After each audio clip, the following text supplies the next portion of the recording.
Será que um processo de implementação BIM contendo apenas diagnóstico e modelagem de projetos em DWG pode funcionar? Esse vídeo trata disso.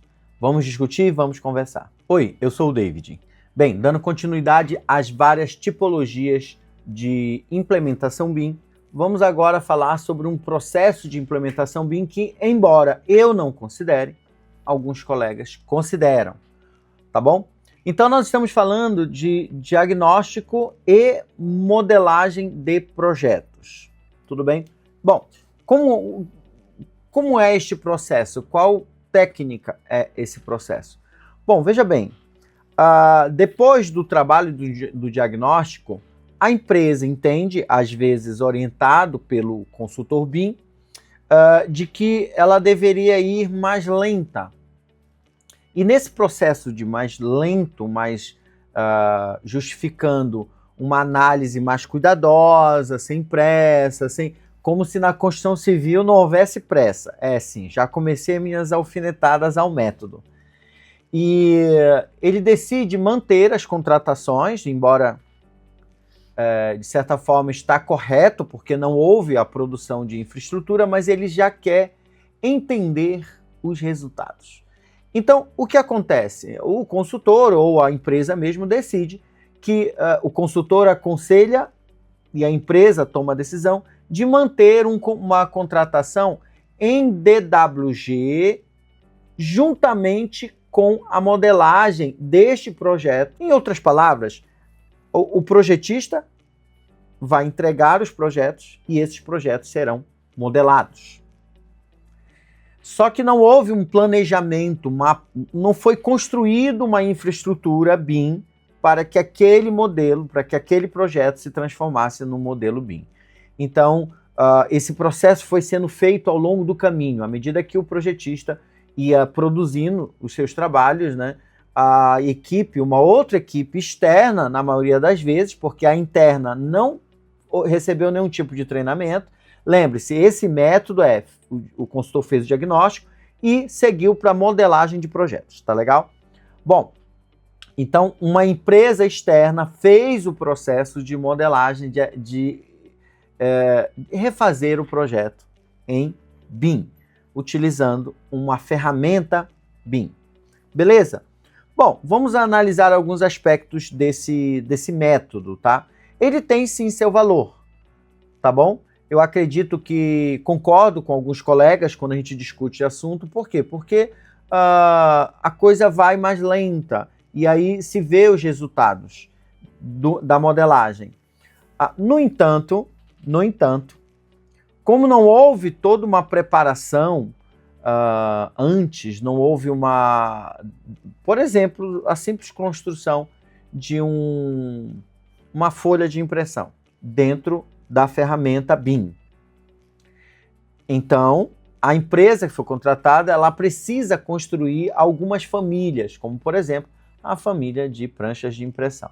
Então, neste processo, adaptar um template aleatório, um template que normalmente essas empresas que fazem modelagem, eu fiz modelagens muitas vezes, tá certo? Elas efetivamente precisam fazer adaptações e muitas adaptações para que aquele projeto possa, normalmente, né? Vou já explicar isso normalmente, possa se parecer com aquele projeto em DWG. E agora sim, o normalmente. Tá? Normalmente se quer que a expressão gráfica seja muito próxima, se não exatamente, né? Não dá para ser exatamente, mas muito próxima da versão em DWG. E aí requer um trabalho de alinhamento longo e complexo de ser feito. Nem todas as empresas de modelagem têm habilidade para construir essa identidade visual, que é a identidade visual daquele escritório de projeto, seja ele arquitetura ou seja um escritório de engenharia. Beleza? Bom, tem um problema também da questão do delay, certo? Como assim, David? Existe um tempo de produção de projetos em DWG, normal, desde as pirâmides, tá legal? Até hoje. E aí entra uma segunda empresa para fazer aquela modelagem. Há uma expectativa por parte do contratante de que eles terminem juntos. Isso é impossível, terminar junto. Não há essa possibilidade de concluir os dois projetos em simultâneo, porque o modelador ele não pode alterar em nada o projeto do projetista, né, em DWG, ele não pode fazer nenhum tipo de alteração. Só que no momento em que você vai reproduzindo em 3D algo que foi desenhado em 2D, é natural que se encontre muitas incompatibilidades. Sim, essas incompatibilidades viram revisões, viram anotações, viram observações, se transformam em mais elementos de detalhamento por parte dos profissionais que estão trabalhando em DWG. Tá bom? É um processo mais longo, não traz resultados efetivos, porque, por exemplo, quem projeta, quem desenha em DWG, 99% não está preocupado com a geração de quantificação. E normalmente, dependendo de quem está contratando, ele quer ver essas quantificações, tá certo? Quando se trata de uma porta, janelas, né, esquadrias no geral, quantificação ok. Mas revestimentos, por exemplo, rodapé, já aí fica mais complicado.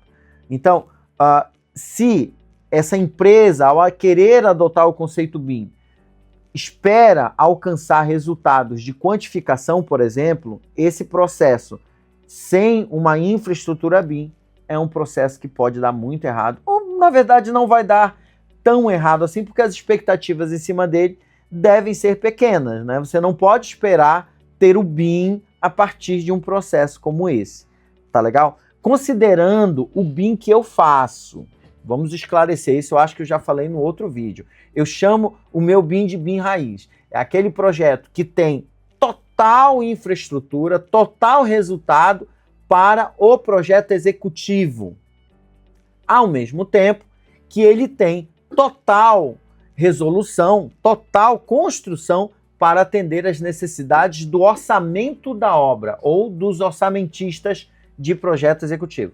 E tem total influência ou total construção para a fase de compatibilização e coordenação dos projetos, evitando esses problemas de incompatibilidade lá na obra. E, não menos importante, o projeto BIM raiz, o BIM que eu quero fazer, o BIM que eu vou fazer na sua empresa, é um BIM que está na obra também, tá certo? Auxiliando coordenadores, engenheiros de campo, fiscais, analistas, aquele BIM da melhor maneira possível, tá certo? E, bom, vou além, né? Quando eu começo a falar no BIM raiz, eu começo a lembrar das etapas na sequência. Ele também tem total influência e apoio e suporte ao planejamento da obra. E também, pós-obra, na gestão dos ativos também. Esse é o BIM raiz. Então, só para esclarecer que existem, e eu já falei muito e eu vou continuar falando nos próximos vídeos, falei nos vídeos para trás e vou falar nos vídeos para frente. Existem níveis de BIM. Eu tenho o meu BIM, o colega X tem um BIM dele, o Y tem um BIM dele, o governo, dependendo da área governamental, tem os seus respectivos modelos BIM, e tudo é BIM, gente, e tá tudo bem, tá certo? Mas é preciso que você defina o BIM que você quer para a sua empresa, tá legal? Ou para o seu negócio, se você for projetista, tá certo? Isso vai acontecer lá na fase de diagnóstico, tudo bem? Inclusive, esse modelo de diagnóstico e modelagem de projetos, ele normalmente não bate muito bem.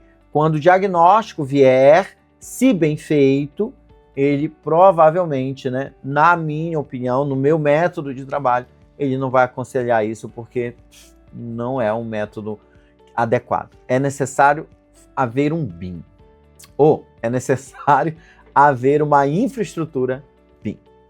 Beleza? Bom, eu acho que é isso, o meu roteiro tá ok, tem seus benefícios, mas eu, como especialista no assunto, não considero um processo de implementação BIM. É um ensaio, é um esboço, é um teste, beleza? O processo BIM, na verdade, ele tem mais etapas e eu vou explicar isso no próximo vídeo. Tudo bem? Eu sou o David e é isso aí.